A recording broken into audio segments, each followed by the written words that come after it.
Eu estou muito feliz em conhecer o pastor Israel Marcelino, com um vasto trabalho, né, pastor?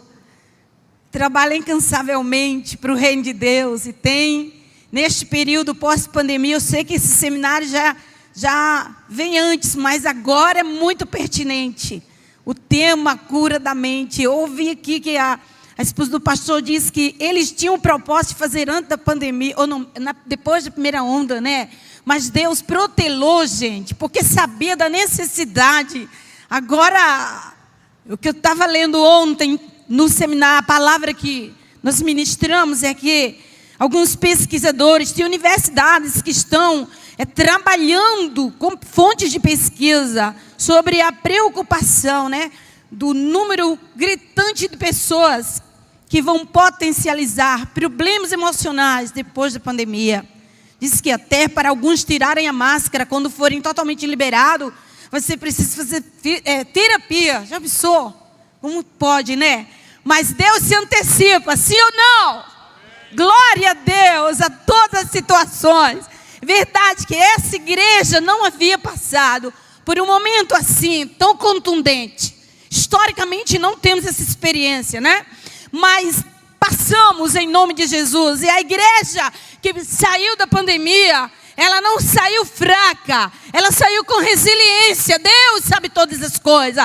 E o que estiver precisando de ser alcançado, renovado, restaurado, Deus já está trabalhando nisso. E aí eu quero ler com você um texto das Escrituras. Não é muito meu perfil, mensagens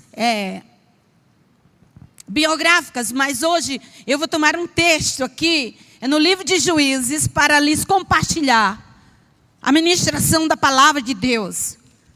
E quero vir com você em nome de Jesus. Juízes, capítulo 4, localize aí este livro, que ele está numa posição assim, bem importante, para a igreja de Jesus. 4, e nós vamos ler a partir do versículo 1, não será um texto longo, mas eu tomei aqui alguns textos, inclusive alguns salteados.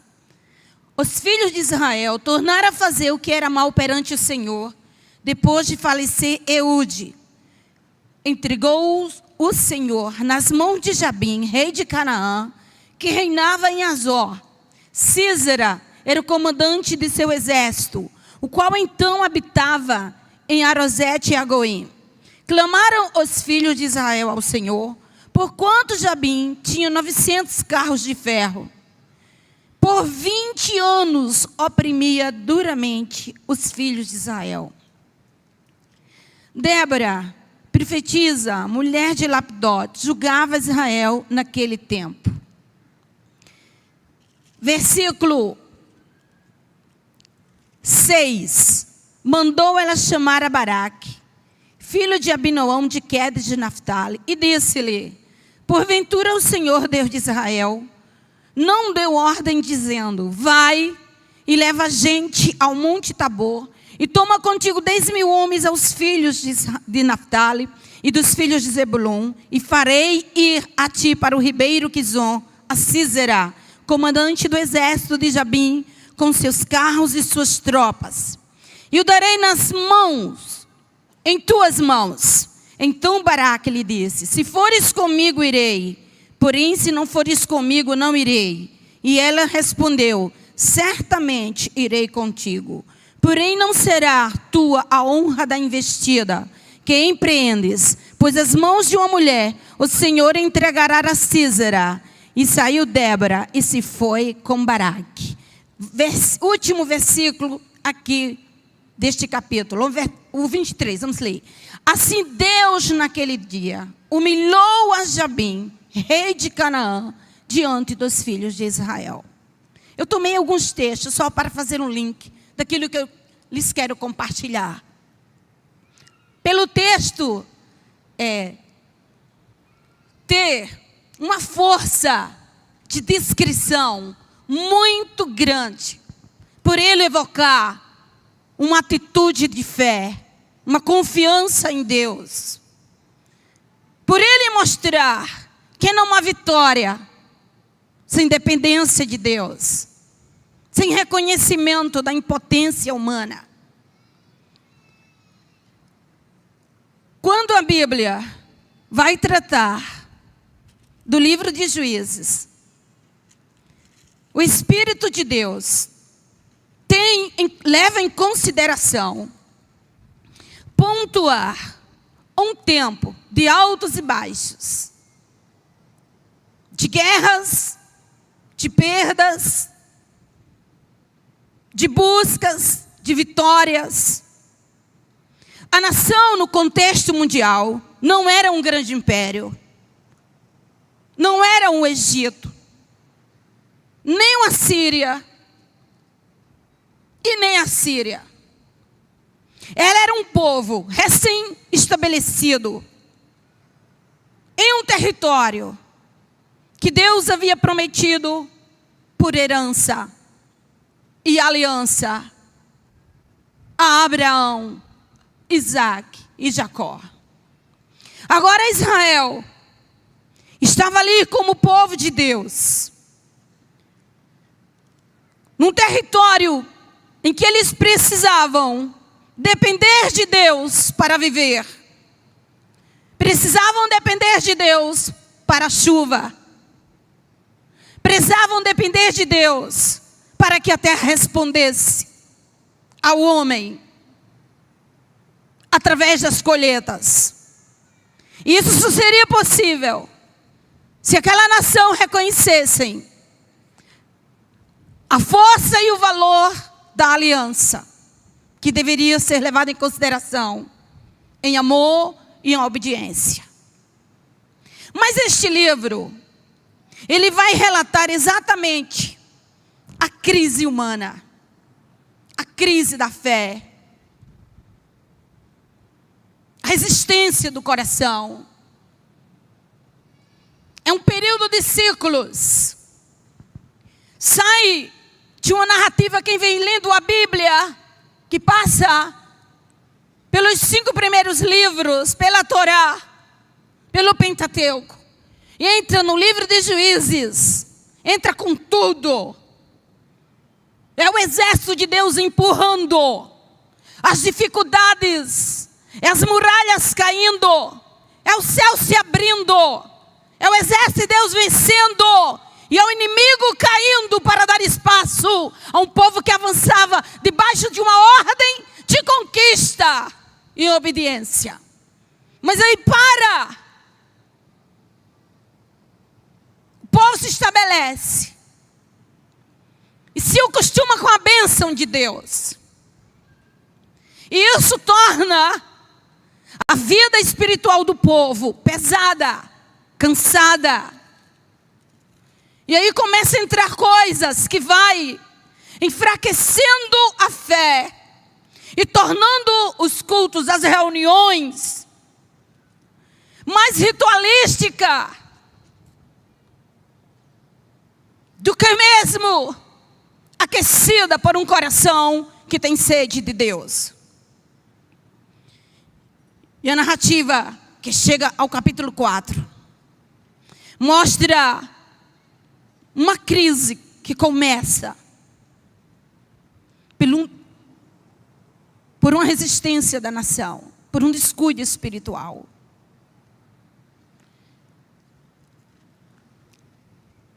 E a Bíblia diz que Satanás é o inimigo de Deus. E que ele rouba, mata e destrói. Mas ele não entrou aqui na narrativa. Não foi ideia dele criar uma situação de glória para a nação.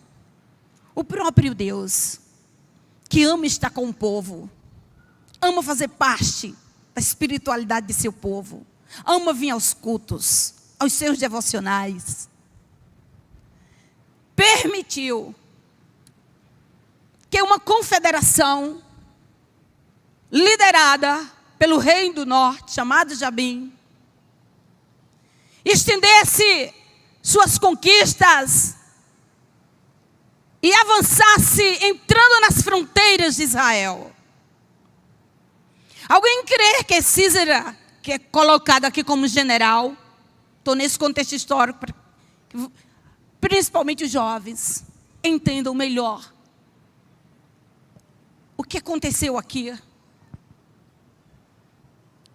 Habitava numa das cidades do norte, que linkava as fronteiras de Israel à dominação de Azor. Que ele era um grande comandante, mas alguns estudiosos creem que ele era um rei, e que representava, pelo seu poderio militar, junto com o rei do norte, uma dominação em Arazote Agoim, que era uma base que fazia fronteira entre o território de Israel e a dominação da parte norte, dos cananeus. E cada dia ele avançava com as suas tropas. E cada território, e cada incursão, ele dificultava a vida dos judeus, dos hebreus. Ele era estratégico e tinha força bélica. Quando ele dominava, você vai para o Cântico do capítulo 5, Israel, você tem uma ideia histórica de fato do que estava acontecendo ali. Cada território que ele colocava, seu acampamento militar, ele destronava a força de Israel ali. E as aldeias que moravam perto daqueles lugares dominados começaram a fechar. As pessoas começaram, para sobreviver, fugir, deixando para trás tudo que havia conquistado. Imagina aí a guerra agora entre Rússia e Ucrânia. Quase 3 milhões de ucranianos já tiveram que deixar suas casas, seus comércios, coisas conquistadas por gerações. Muitos deles só saíram com seus filhos e poucos recursos para sobreviver. Quanto mais a Rússia avança, mais as famílias ali naquela região que está sendo atacada querem sobreviver. Isso aqui foi uma opressão muito longa. Muito mais do que quase 2 anos de pandemia. E quando a opressão, ela se estende além dos limites humanos, as pessoas começam a massificar a ideia de que é normal a situação. Estudando essa situação e outras paralelas nas Escrituras, pode-se perceber que 20 anos para a Bíblia. Imagine aí uma criança que nasceu no início da opressão. É que tinha 20 anos na idade de se apresentar ao exército de Israel. Que força, que fé, que esperança tinha esse jovem para se credenciar para um confronto quanto um exército desse. E você dá um mergulho no texto e vai estudar o contexto, a história, a cultura. E você vai perceber que essa situação não iria mudar se Deus não intervisse. Não tinha como. De 20 anos, passaria para 30, 40. Eles não tinham força. E não é que eles não tivessem exército. Quando Baraque e Débora vão cantar no cântico, eles dizem: não se viu um escudo, nem lança, entre 40 mil em Israel. Não havia força de enfrentamento, disposição. caos estabelecido. Como quebrar um ciclo desse? Aqui começa a mensagem. Se Deus, estudando as Escrituras, de Gênesis e Apocalipse, você percebe um Deus trabalhando, criando, mudando o caos em glória. O primeiro registro da ação criadora de Deus, Moisés revela a criação. O que ele foi por revelação? Do caos, da escuridão, de um mundo destruído, Deus começando a mudar a história. É assim que é apresentado o Deus da Bíblia. Não é o Deus que estabelece o caos, mas é o Deus que muda o caos em glória. Então, todas as vezes que houver um estado de caos, um nível de opressão, é necessário pensar por que a coisa está assim e como mudar isso. Mas eu vou dizendo para você, não perder essa esperança, porque a lâmpada não apaga. É verdade, porque eu vou dizer uma coisa, quem escreve a história do mundo é Deus. O homem pode estar com a caneta na mão, mas Deus está com o homem em sua mão. Assim que Deus trabalha, levanta a sua mão e diga glória a Deus por isso. É por isso que o senhor é crente em Jesus. Se anime. Volte a crer, né, pastor? Volte a ter esperança, porque a lâmpada não se apagará. Vou dizer uma coisa, no arrebatamento, Jesus tomou a figura das 10 virgens para ilustrar como o mundo vai estar na escuridão. Mas uma coisa é certa, a igreja do arrebatamento não está no escuro, ela tem azeite. Ela tem azeite, ela tem azeite. E quem tem azeite não anda na escuridão, ela aguarda o seu noivo chegar. Deus vai entrar em cena para colocar as coisas em ordem. Eu creio. E essa fé alimenta-me diariamente. Agora vamos aqui entender como é que o ciclo é quebrado. Não adianta ignorar os fatos. Não adianta, de jeito nenhum, tentar justificativa. É muito importante entender que Deus quer entrar na situação. E quem vai abrir a porta para Ele? Diga, eu. Exatamente. Eu vou convidar Deus. Sabe o que aconteceu aqui? Débora, ela entra como instrumento de Deus. Ela nem é a protagonista da narrativa. Porque Deus não dá essa glória a homem nenhum. Não dá. E a gente tem que agradecer a Deus por isso. Porque Débora não é protagonista, eu e você podemos ser uma Débora, sim ou não? Graças a Deus por isso. Ela é um instrumento de Deus. E onde estão os instrumentos de Deus aqui? Onde estão os instrumentos de Deus? Aí, ó. Exatamente. Aí nós vamos começar a perceber algo muito importante aqui. Primeiro, para iniciar-se uma mudança, é preciso que haja um reconhecimento de que precisamos de Deus. Precisamos de Deus. E precisamos levar Deus onde está a situação. E Jesus ilustra muito isso na sua história. É claro que ele sabia que Lázaro estava morto. É claro que ele sabia que Lázaro tinha sepultado. Mas então ele vai para a anfitriã maior, que é a Marta, né? E ela que poderia realmente abrir o acesso para ele agir, no sentido de autorizar. Onde foi que o sepultaram? Vamos levar o senhor até a sepultura. É assim, eu sei. Mas onde é que ele leva para lá o lugar do caos? Aqui, Senhor. Então ele retire aí a pedra. Epa, para aí, Jesus, não dá. Porque faz 4 dias, eu sei que faz 4 dias. Mas eu não disse que se você crer, você vai ver a glória de Deus. Você mandou me chamar e eu cheguei.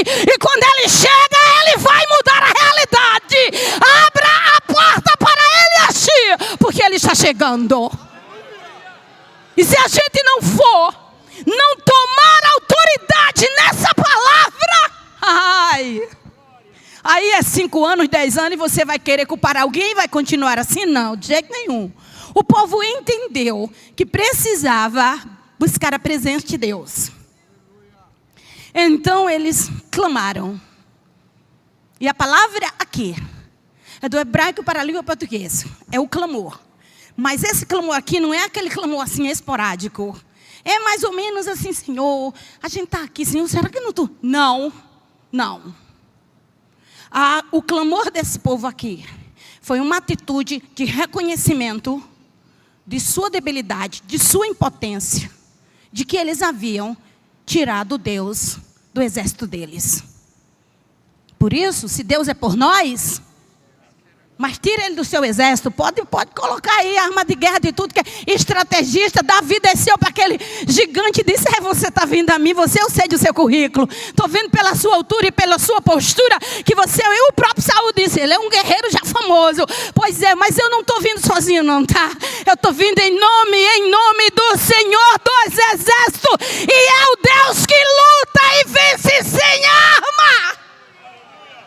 Quem já viu um negócio desse, né? Oh, glória a Deus. Eles clamaram ao Senhor. Esse clamor aí, irmãos, e já vamos aqui entrar na postura da igreja. Essa é uma postura que é muito boicotada nas dificuldades. E se você ouvir a mensagem do cérebro, que esgota a sua energia emocional, se fosse emocional, você se rende. Por quê? Eu digo para você que Satanás não é soberano. Ele não decide por você, porque Deus deu esse poder para você tomar a decisão, tá certo? E nem Deus decide por você. É por essa razão que Jesus disse: vinde a mim, todos vós que estão cansados e sobrecarregados, e eu vos aliviarei. E que a porta do céu está aberta, mas ninguém vai chegar lá, porque o anjo veio e colocou uma espada e disse: olhe para frente, senão lhe destrua. Não. Jesus, ele disse que ele era o caminho, e se a gente quiser chegar a Deus, é através dele, e tem que crer, e tem que aceitar, e tem que se arrepender, e aí a partir daí pode deixar com ele. Ele escreve seu nome no livro da vida, ele lhe dá paternidade, ele perdoa seus pecados, ele entra nas suas guerras, ele é o gireiro, é o supridor, é o que cura, é o que salva, ele trabalha em prol daqueles que confiam nele.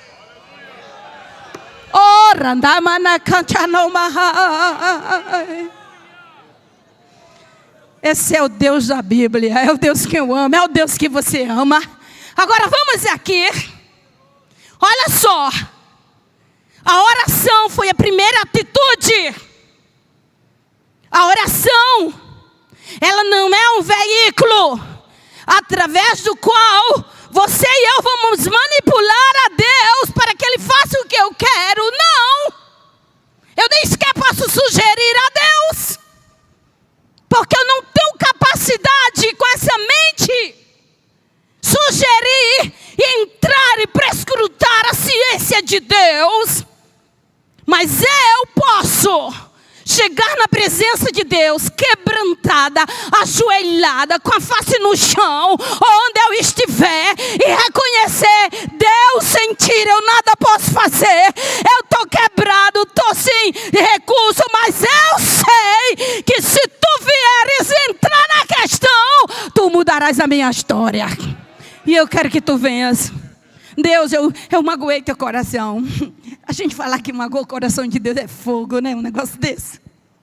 Quem já viu? Como se Deus fosse refém. Não, mas não é. É porque Ele é Deus. Esse Deus de poder, soberano, que controla tudo. Ele é conhecido como essencialmente o Deus de amor. E é nesse amor que a nossa relação se funde. Não é no poder dele, é no amor. E é por essa razão que entristecemos o Espírito com a nossa autossuficiência. Mas o amamos e o convidamos quando dizemos: Senhor, Senhor, nos ajuda. Senhor, irmãos, Eu choro, tá? Quando eu estou pregando. Então, por favor, não tenham dificuldade. Porque eu vejo a grandeza do homem. Eu não dou conta a resistência do homem e a grandeza de Deus. Olha, no versículo 7 do capítulo 5, diz assim: ficaram desertas as aldeias em Israel. Até que... Olha a vírgula aí. Deus vai mudar o tempo. Deus vai mudar o tempo. O seu. Você crê nisso? Põe o dedinho aí para sua irmã. Diz o seu. Em nome de Jesus. É verdade. Todos nós temos ciclo na nossa vida. E aqui,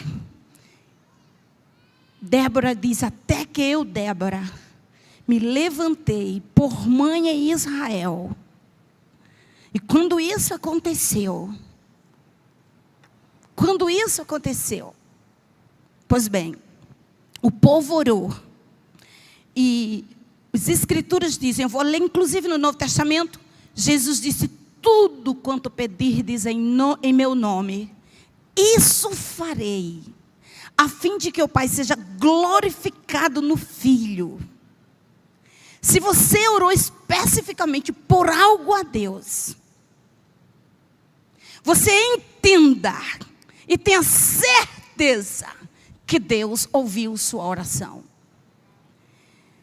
Se a sua oração, ela não estiver alinhada à vontade de Deus, Deus, o Espírito, Paulo vai falar sobre a capacidade do Espírito de orar em nós a vontade de Deus, alinhar a nossa oração à vontade de Deus, para que a nossa vontade não seja egoísta, tá certo? Então, qual é a vontade de Deus para mim? Pois bem, sempre Deus falou para Israel que os propósitos e os pensamentos de Deus eram maiores do que eles imaginavam. E eram pensamentos de paz, pensamentos de alegria, pensamentos de celebração e não de morte, de guerra e de desgraça. Então, o que é que nós vamos começar a ver nesse texto? Alguém que percebe a necessidade de guerrear com a arma certa. E aí eu vou falar sobre alguns aspectos que pode ser em homem e em mulher. E Deus conta com isso. Aqui no texto das Escrituras, era Débora.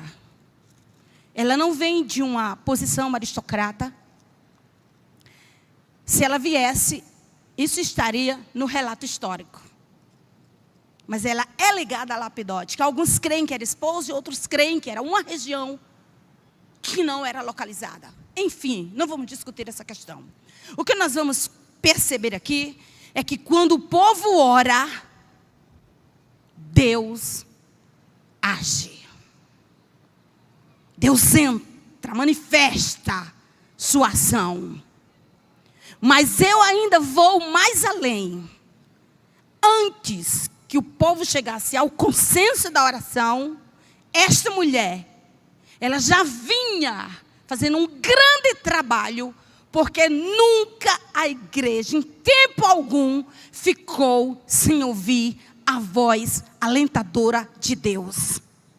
E ela, por ser mulher, e aqui estão especialistas que sabem, que estudam a mente do homem, a mulher, ela tem uma propensão a dar uma resposta muito mais forte emocional em tempos de crise. Se o problema no qual ela está inserido não envolve sentimentos pessoais, ela toma a sua força unida a Deus, e ao invés de ela definhar, ela se levanta como uma ursa, como uma guerreira.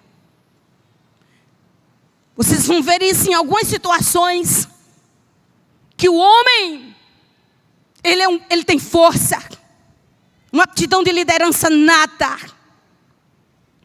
é um agente representante de Deus para o governo, para grandes decisões no Antigo Testamento. e no Novo Testamento. E isso não suprimia a capacidade da mulher de auxiliá-lo. Mas ele é criado nessa perspectiva. E na sua essência, isso está implantado, é nato. Mas também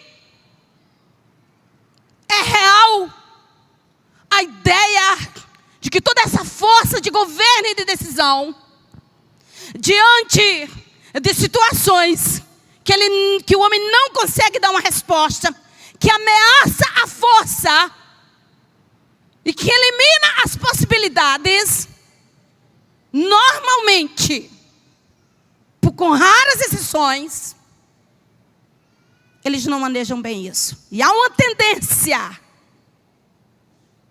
do medo guiá-lo. Olha o caso de Elias, grande guerreiro de fé. Veja o caso dos discípulos com a morte de Jesus. Vão ser trancafiados. Não são covardes. São situações que eles não conseguem responder. Então eles se assustam. E nesses momentos, enquanto eles estavam trancados dentro de casa, com medo, com certeza, você vai estudar a dominação romana, a oposição do Sinédrio e a condenação de Jesus. Se você fosse um homem da época envolvido com a questão, normalmente você pensaria de igual maneira. Qualquer exposição aqui, eu não tenho força contra Roma. Nem Jesus teve força contra o Sinédrio, aquele que andou sobre as águas. Como é que eu vou me colocar assim? Isso é o homem natural. Estou falando do homem natural, tá certo? Não estou falando do homem com a investidura do Espírito, sim, na hora. Aí, o que é que Deus faz que conhece o homem? Para esses momentos é preciso que se levante um elemento. As mulheres que tinham tráfico livre, Roma não tinha problema com mulheres, porque a mulher não usava arma, não liderava exército, não fazia parte dos zelotes. Então as mulheres iam, enfim, pois foram elas que Deus levantou.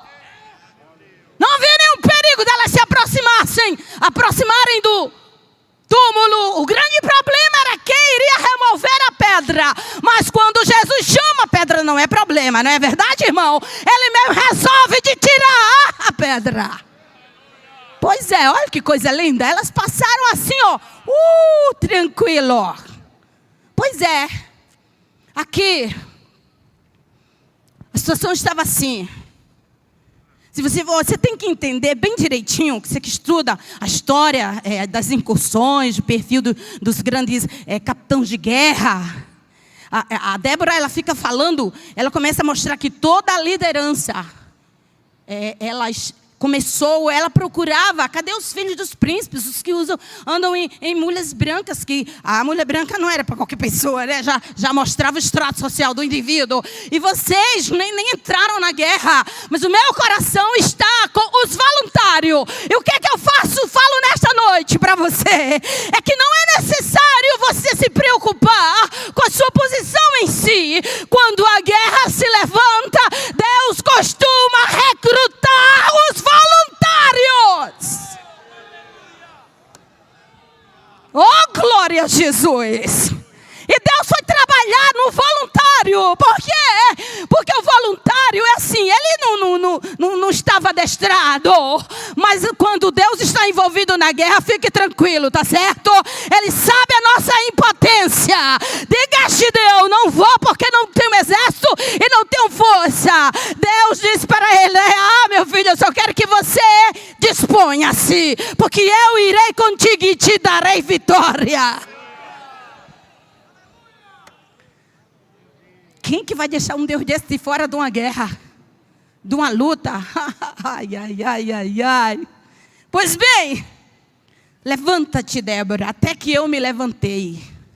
Isso aqui não é um cântico de autoexaltação, tá certo? Não é. E eu acho que se ela vivesse hoje, ela não iria para as mídias sociais dela e colocar, essa vitória foi ganha por minha causa. Quem é o tonto de tirar Deus da pirâmide da guerra? Diga aí. Não, meu filho. O seu lugar e o meu lugar, sabe onde é? É na sombra. Fica na sombra. preocupa com visibilidade não, tá certo? Fica na sombra, porque a sombra do Altíssimo é o lugar que tu vai guerrear de lá. Tu joga as flechas de lá e quando o diabo jogar de volta, não entra, porque a sombra do Altíssimo põe limite. Olha só que lindo. Ela se levanta primeiro. Ou tivéssemos tempo, né? Aqui esse negócio está sério. Porque, olha, a gente vem em um contra-ataque. A gente acha que o maior vilão da atualidade é a sequela do vírus. É nada. Existe toda uma estratégia de guerra para desautorizar o avanço da igreja. Mas cadê a igreja de Jesus? Cadê a igreja? Levanta a mão quem é a igreja. Prepara agora para voos altos, tá? Prepara para ouvir o teu comandante dizer avança. Avança para o lado direito, para o lado esquerdo. Deus abrirá portas nas escolas, nos hospitais, instituições que estão sendo fechadas, instituições que estão trancando o acesso para o evangelho. Mas Deus está entrando na luta, sabe por quê? Porque Ele sabe que sem Ele a gente não avança não. Mas Ele está enviando reforço para a gente. Olha só que coisa linda. É uma voz que poderia ser até de um jovem, de uma criança, né? Mas ela é uma voz. Ela é uma voz. Deus levanta ela, não é uma mulher excepcional, a super crente, a super mulher. Não é. Mas ela tem uma espiritualidade acima da média. Porque para mim, quem ouve a voz de Deus, não é não, pastor. Tem muita gente que não ouve mais a voz de Deus não, meu filho. Não, nem quer ouvir. Não tem tempo. Está no Facebook, sabe da história de todo mundo. Passo o dia todo dia no Instagram. Eu tenho Instagram. E eu posto coisa, minha filha vem comigo, ela faz uns printzinhos das mensagens, e ela coloca lá, é verdade. A irmã disse, você não tem rede social? Não, porque eu procuro Samira Santos. Eu digo, não, porque é missionária Samira Santos. E o que eu vou ver lá na sua rede social? Você só vai... quando eu abrir, tem que amar mais a Deus do que a mim. Está lá. Minha irmã ali, você estava gritando demais. Eu digo, porque eu estava com raiva do pecado e dos ataques. Tem hora assim que eu dou uns gritos. Mas não se preocupe não. É porque nós estamos recebendo uma investidura de Deus maior do que a que nós tínhamos. E a Débora, ela começa com o discurso. Mas antes do discurso, ela começa com um testemunho. Porque se você não tiver testemunho, as pessoas não ouvirão o seu discurso. Não é verdade? Nem poderia fazer isso, né? Mas é assim mesmo. Todas as pessoas, quando terminaram de ouvir Jesus falar, a multidão que já via o discurso dos fariseus dizia uma coisa, fazia outra. Eles começaram assim, a analisar e diz, está compatível com a vida dele. Esse aí tem autoridade, pode falar sobre isso, porque ele vive o que prega e prega o que vive. Isso dá autoridade. E a Débora, ela era uma mulher que orava. Parece uma causa perdida. Quem vai orar 20 anos para Deus mudar a realidade de uma situação? Tem gente que perde a esperança com 5 anos de oração. O que acontecia quando as mulheres se reuniam para buscar água nos poços? Elas só falavam que Jabim e Císera eram os maiores, que não tinham como mudar o caso. E a pior coisa do mundo é quando você perde a esperança. Se você perdeu a esperança, tá certo e seguro que Deus está fora do projeto. Enquanto Deus não te der uma palavra, continua levando a presença dEle. Ele pode responder de 3 maneiras, sim, não ou aguarde. E você sabe quando Ele diz aguarde, não é verdade? Todos os sinais mostram que está chegando, mas tem um tempo.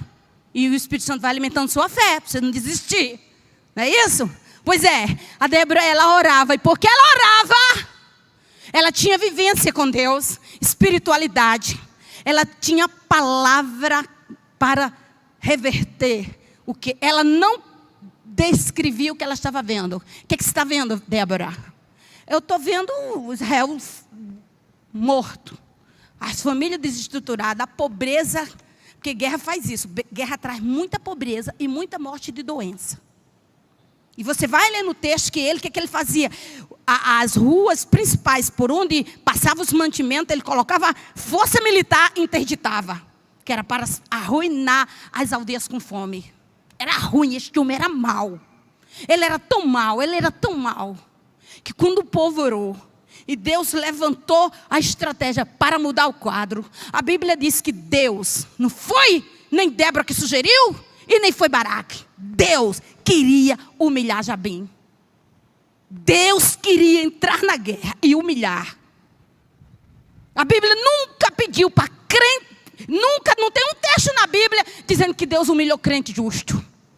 É o contrário, diz humilhai-vos, pois a humilhação tem que ser uma atitude do coração do justo para chegar na presença de Deus e atrair o favor dele. Mas o ímpio é diferente. Quando Deus entra numa contenda, que ele oprimiu o que era justo, porque Israel era assim, ele era rebelde, tinha as crises dele, mas Deus nunca deixou de amar. E nem apoiou ninguém que se levantou contra Israel. É como assim, eu bato no meu filho, mas não quero que ninguém bata. E se bater, quando eu me levantar, vou resolver a situação. É assim, é para estudar a Bíblia e ver Deus e Israel nessa perspectiva. Por essa razão, ela se levanta com palavras de aconselhamento. É aquele crente, é aquela mulher, é aquela jovem, que chega os desmoronados perto de você. Mas você tem um estoque de fé, de esperança, que ao invés da doença apagar suas forças, você dá um choque de esperança na pessoa. É assim. Ai, discurso de glória sempre prevalece. A graça prevalece contra o pecado. A luz prevalece contra as trevas. Ai, ai, ai. O poder de Deus prevalece contra o arruinamento do diabo. Por isso que Paulo diz, pode ficar tranquilo, igreja. Pode ficar tranquilo, nós fomos preparados para suportar tudo. Nem altura, nem profundidade, nem humilhação, nem anjo, nem demônio, nem doença, nem falta, nem muito. Nada pode nos separar do amor de Deus. A gente dá conta, levanta a mão e diga, respira aí o oxigênio da vitória.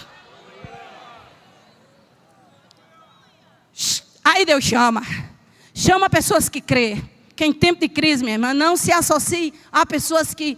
Não estou dizendo não cuide, olha a expressão. Estou dizendo não se associe. Sociedade é aliança. E eu não posso me associar com pessoas que não querem se levantar e não creem no tempo de glória para a igreja. Esta igreja, quando eu digo esta, eu não estou falando da igreja de Ribeirão Preto, estou falando da igreja de Jesus. Ela não vai ser arrebatada como uma igreja fraca, frágil e derrotada. A igreja que vai vencer o pecado na última hora é uma igreja forte. Porque as ideologias que estão vindo aí contra a família, contra a maternidade, contra o casamento, contra as instituições. Ai, ai, ai. É para uma igreja forte, vitoriosa. Não é para qualquer igreja, não. Ela é chamada para liderar. Então, como é que nós vamos liderar? Nós vamos liderar alinhado com Deus. Deus vai mandar a resposta e vai dar vitória. Então, é pecado falar o contrário. De que lado você está? Se chegar em casa e o filho apresentar um problema e você for chorar no quarto e dizer, meu Deus, e agora? Não! Olhe nos olhos dele. Não saia desse território. Dê tempo a Deus trabalhar. Que Ele está trabalhando. Quando a voz dela começou a chegar nos lares. E como estavam os lares? Ai, Jesus, o ataque nos lares era muito grande. Meu Deus. Não tem condições, não. Olha o que a Bíblia fala assim, ó. Então o povo do Senhor pôde descer ao seu lar.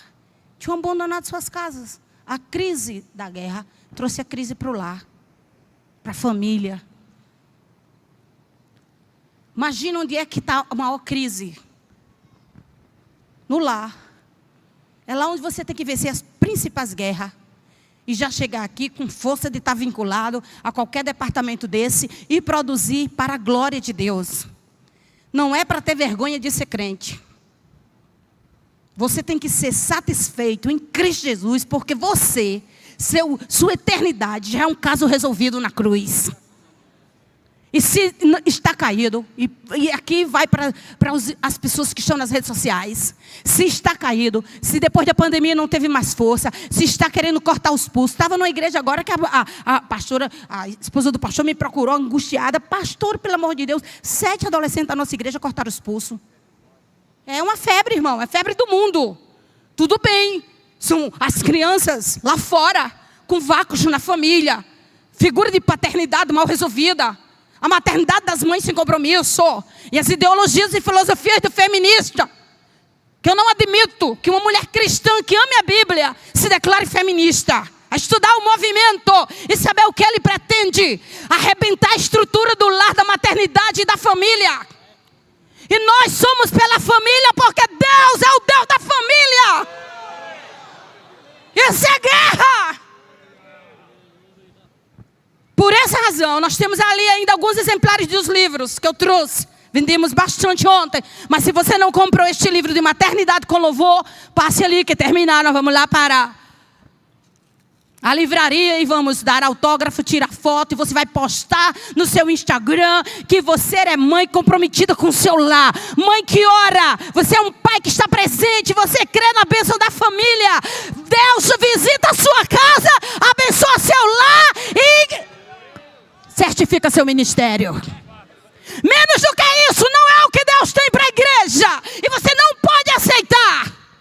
Vamos boicotar toda a filosofia que vem contra o princípio de Deus. Até para orar você tem que estar alinhado a isso. Por isso que tem que ser quem entende a guerra. Isso não é coisa para quem tem medo. É coisa para quem é valente. Ah, mas é porque é a realidade do tempo. Sim, mas os meus filhos não vão entrar nesse barco não.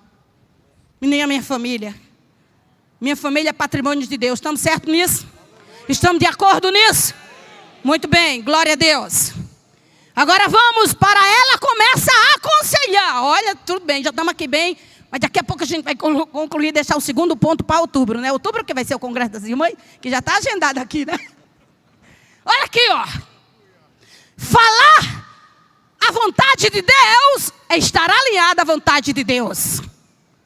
Ela começou a encorajar. Diga a palavra encorajar. Crise de esperança e crise de fé traz desencorajamento. E o combustível que nos move fisicamente é a força daquilo que eu creio. Se a alma estiver abatida, você sabe que as expressões de força começam a diminuir. E a porta se abre para o medo. E quando o medo se instala, a guerra, como já deve ter ensinado com certeza e profundidade o pastor, se instala na sua mente. E isso passa a gerenciar suas escolhas e seu comportamento. Tem gente que desiste até de ministérios. Porque num lado de fraqueza desse, o diabo começa a fazer o cerco. Mas Deus levanta essas vozes.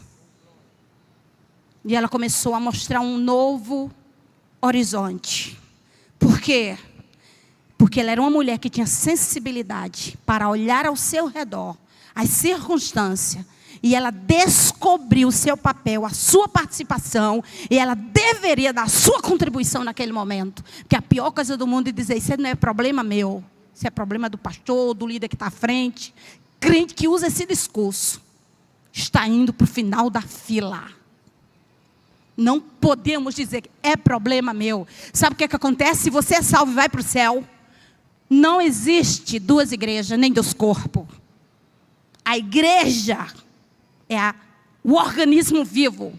Em algum lugar você está inserido, que seja dedo, coração ou pulmão, não sei. O cabeça é Jesus. Estando na arca, é o lugar seguro para enfrentar todo o temporal. Não existia duas arcas, só existia um. Pois se é de Deus e quer livramento e tem aliança, está dentro da arca. E se está dentro da arca, é problema de quem? Todos os que estão. Porque se a arca afundar, morrerão todos. Então todos trabalham com a mesma linguagem. Unidade, por isso que Paulo vai falar sobre isso, não vou falar sobre isso, mas Paulo coloca todo o êxito ministerial em cima da unidade. E você vai estudando a Bíblia, todas as vezes que o diabo quer fragmentar um avanço, ele quer quebrar uma das bases da unidade. Mas Deus levantou uma voz que começou a unir a fé. E não foram só mulheres, foram homens que começaram a ir ouvi-la. Porque quando chegava lá, ela não atacava ninguém. Ela só mostrava esperança através de Deus. Deus me falou que vai mudar a história.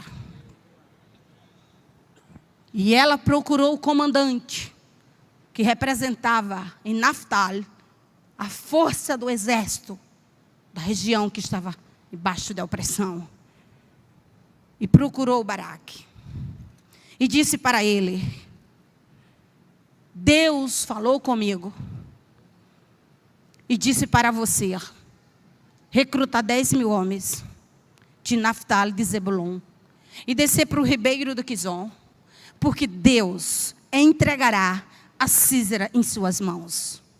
Ela tinha uma espiritualidade de credibilidade. E ele mesmo, com todo aquele contra-ataque,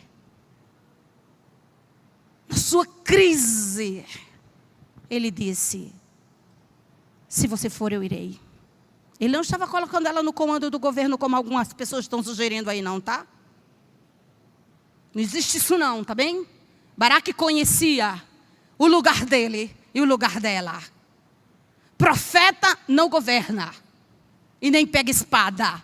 Profeta lidera alvos de Deus e encoraja exércitos.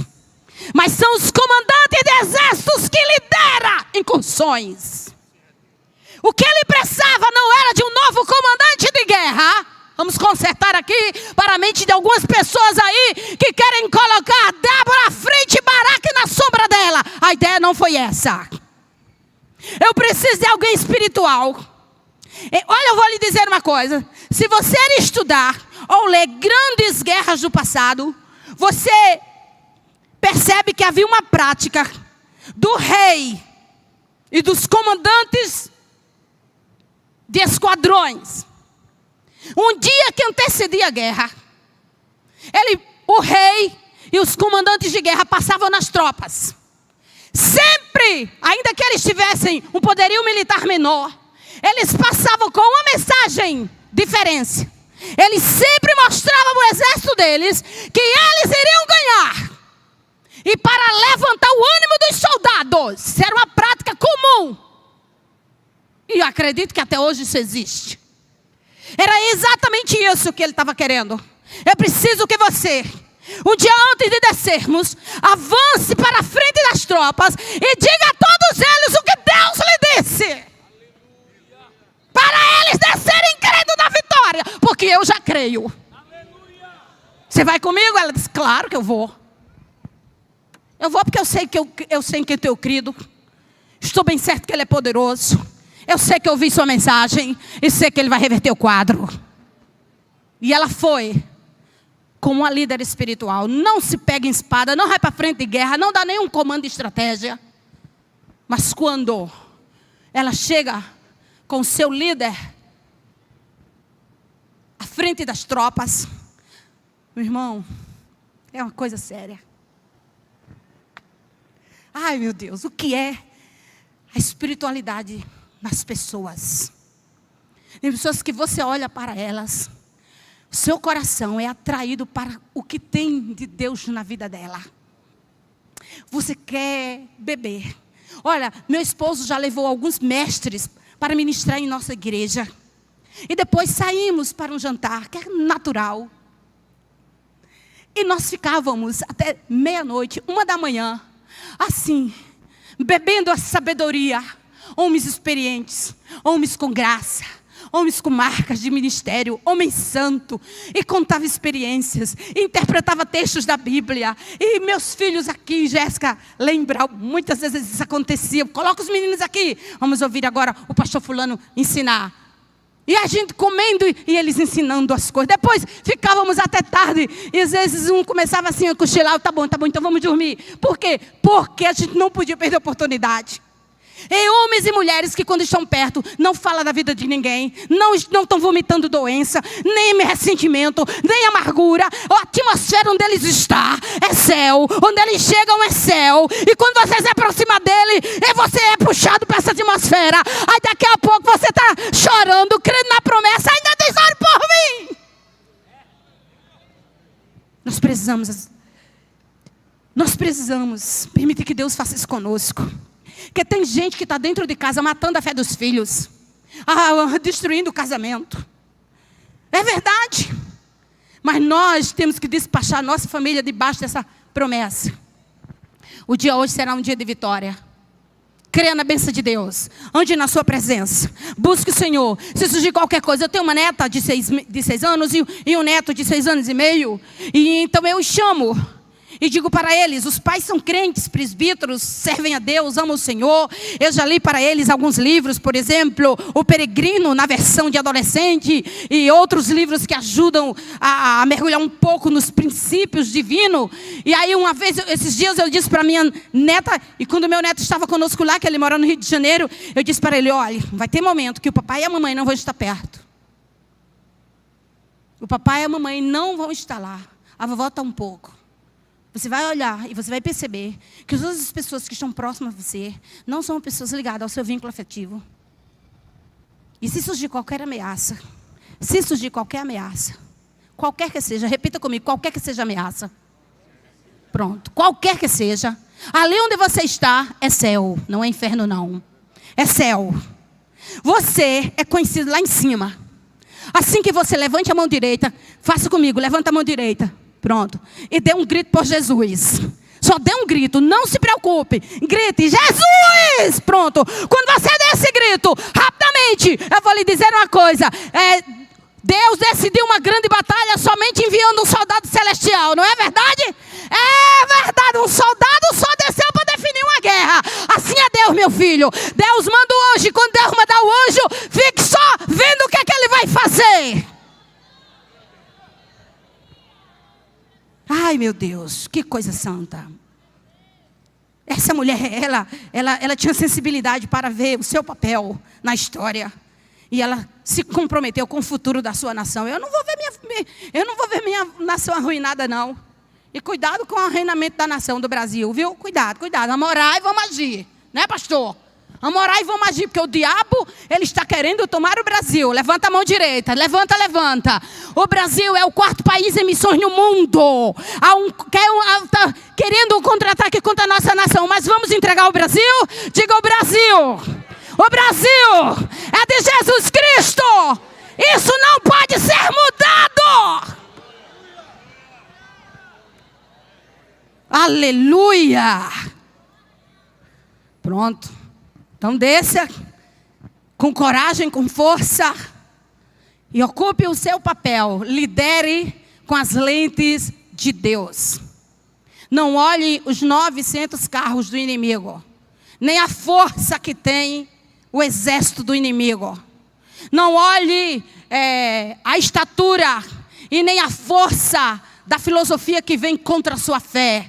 Não olhe o poder da instituição que quer esmagá-lo como crente. Apenas creia na ação poderosa do seu Deus. Porque eu não preciso de muita gente, não. Eu sei que teve um remanescente ali, não vamos discutir isso. Mas vamos falar somente da figura de Daniel, porque no livro de Daniel, que já leva o nome dele, vai mostrar iminentemente como a ação de um justo consegue envergar 3 reinos. Um homem que ora. E reis, feiticeiros e pagãos se envergam e declaram: o seu Deus é um Deus que livra. Vamos ficar de pé em nome de Jesus. Cadê o grupo que vai cantar? Oh, glória a Jesus. Vamos chamar as pessoas aqui nesta noite para entregar sua vida a esse Deus, a Jesus. Você não pode estar caído. Você não pode continuar no pecado. Você não pode deixar de servir a esse Deus. Se você está aqui ou está nas redes sociais, você vai ter a oportunidade de fazer o que Israel fez. Reconhecer a grandeza de Deus e entregar a sua vida a Ele. E por isso nós queremos nesta noite lhe dar uma oportunidade. Você que estava desviado na pandemia, afastou-se da igreja, mas hoje está aqui, é filho de crente, mas nunca entregou sua vida a Jesus. Vem ao culto de vez em quando, mas nunca teve a coragem de entregar a sua vida a Jesus. Você confia que Deus pode cuidar da sua vida? Se confia, Jesus Cristo é a porta para você chegar a Deus. Nós queremos saber onde está a primeira pessoa neste culto que quer se reconciliar, quer receber Jesus como seu Senhor e Salvador, quer que Deus mude o seu ciclo, escreva o seu nome no livro da vida e tenha perspectiva de futuro em glória. Onde está a primeira pessoa? Olha aí do seu lado, irmã. Olha aí do seu lado. Pergunta a essa pessoa: quer aceitar Jesus? Quer entregar sua vida? Eu vou com você lá na frente. E se essa pessoa se dispuser, você já vem conduzindo ela aqui à frente. Nós vamos orar por ela. Ah, meu Deus, eu estava fraco. Estava. Mas Deus é o Deus da força. Ah, mas eu estava caído. Estava. Mas Deus é o Deus que levanta. Onde está a primeira pessoa que quer se reconciliar, quer receber Jesus, quer entregar sua vida ao Senhor? Nós confiamos que esta noite é uma noite de entrega a Jesus Cristo. Oh, coisa linda! Deus seja louvado. Onde está mais a segunda pessoa? Venha para cá em nome de Jesus. Venha para cá, venha entregar a vida a Jesus, venha se reconciliar, se levantar para viver um tempo de glória, um tempo de vitória, um tempo de gozo. É de luta, porque até a igreja ser arrebatada, ela vai vivenciar muitas lutas, mas ela não vai ser derrotada. Nós já temos a garantia da vitória. Quantos creem que já são mais do que vitoriosos? Então sai do seu lugar aí. Ai, eu não durmo, eu estou vivendo dias infernais, pois aqui é o lugar para Deus mudar a sua situação. Vem entregar a sua vida a Jesus aqui. Vem. Sai do seu lugar, sai. Se reconciliar com Ele, voltar para o lugar onde você estava. Deixar Deus te devolver ministério, chamado, ajuda. Que a graça de Jesus te alcance e rompa com toda a resistência em tua mente, e tu possas responder ao chamado do novo nascimento do Espírito Santo. Onde está a próxima pessoa? Vem.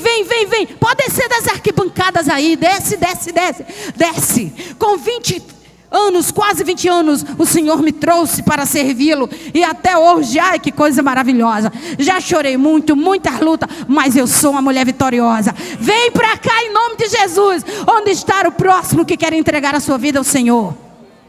Nós estamos aguardando, tá?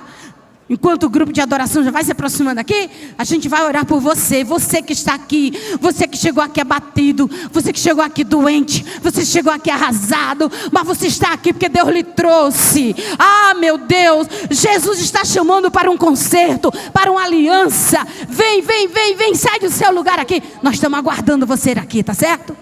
Em nome de Jesus. Jesus Cristo salva, Jesus Cristo cura, e Jesus Cristo batiza com o Espírito Santo.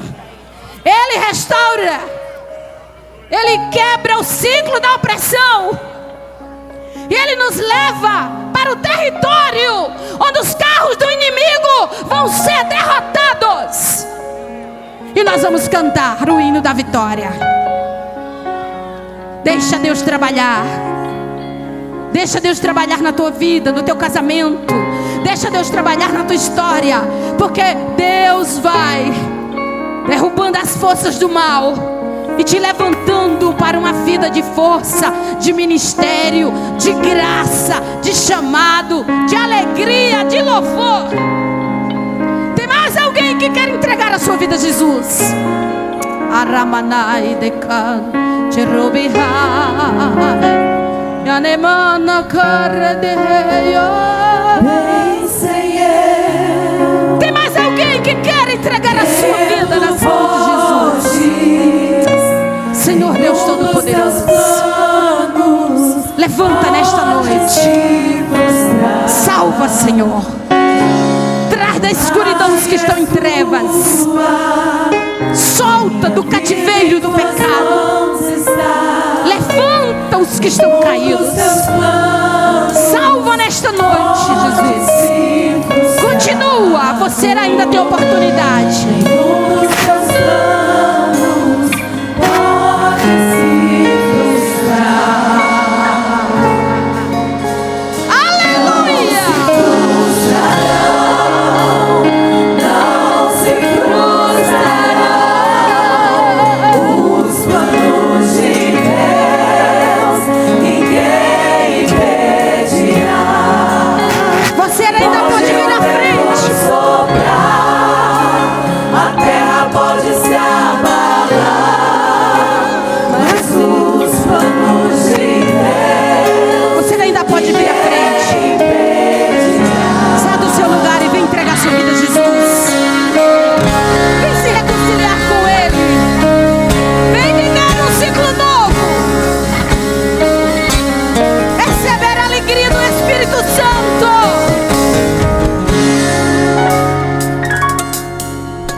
Ninguém pode te levantar. Mas Deus pode. Deus tem um plano contigo. Socorro só do alto, socorro só do alto.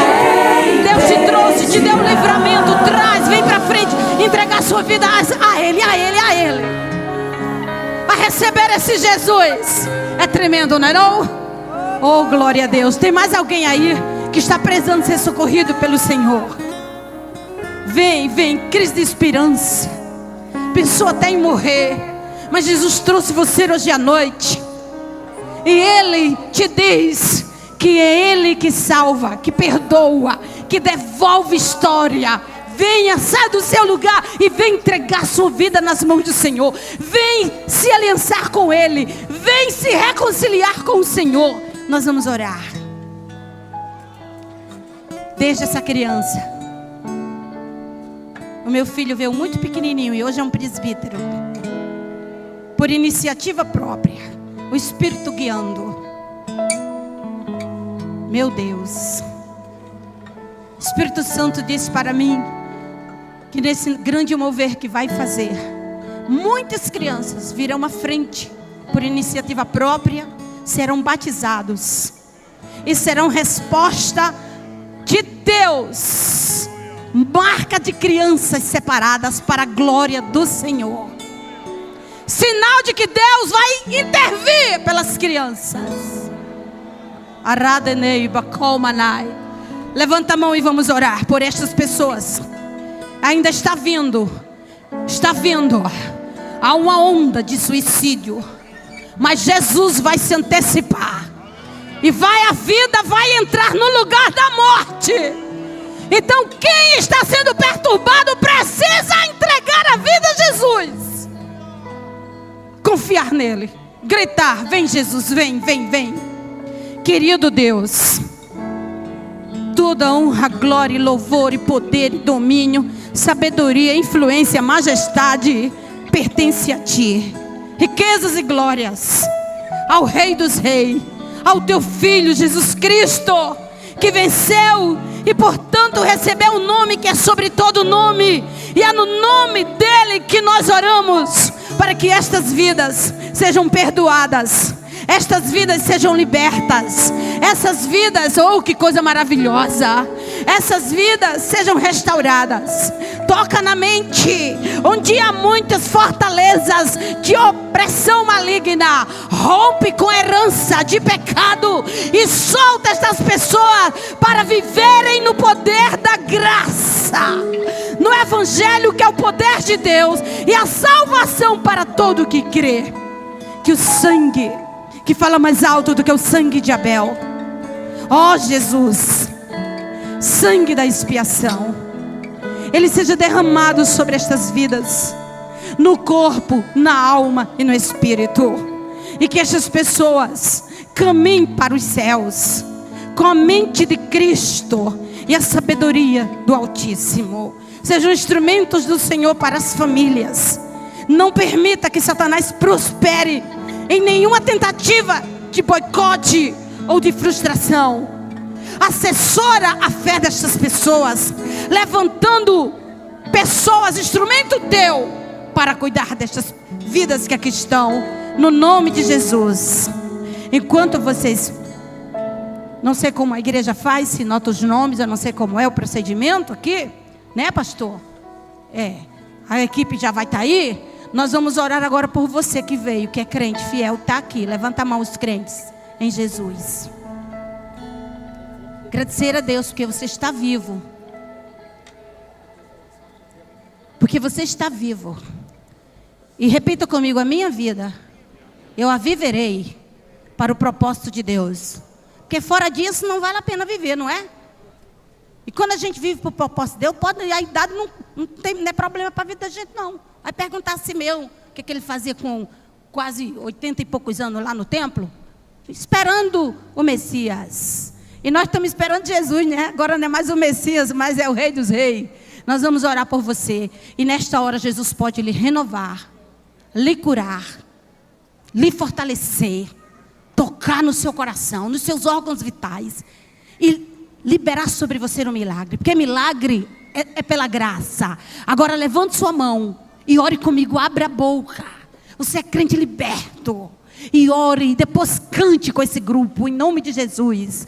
Querido Deus, querido Pai, nós estamos aqui, Senhor, com a Bíblia aberta, vendo o Senhor desmantelar um exército que oprimiu o teu povo, Senhor. E tu és o mesmo, ó Deus grande e poderoso.